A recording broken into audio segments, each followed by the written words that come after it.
Өзіңіздерге белгілі болгондой 29 август күнү президентибиз Кыргыз Республикасынын Жогорку Кеңешинин депутаттарын шайлоо жөнүндө жарлыкка кол койду.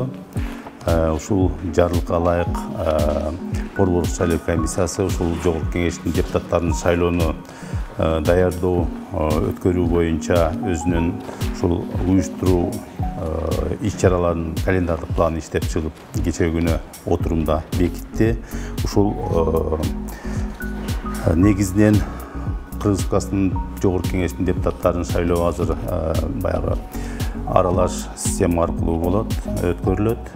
Бул пропорционалдуу система боюнча бирдиктүү шайлоо округунан шайланышат. Ал эми бир мандаттуу шайлоо округунан бул мажоритардык система аркылуу шайлоо болот. Пропорционалдык система боюнча жалаң эле ушул саясий партиялар талапкерлердин тизмелерин сунушташат. Ал эми мажоритардык системада ошол республиканын аймагы шайлоо округдарына бөлүнөт.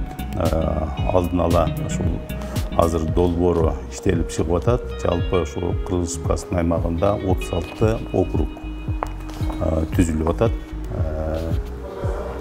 Ушул биринчилерден болуп, ушул календардык планда атайын мөөнөттөрү бар. Ушул шайлоо округдардын схемаларын жана чек-араларын бекитүүнү Борборлук шайлоо комиссиясы ошо 6 сентябрга чейин бекитиш керек. Андан кийин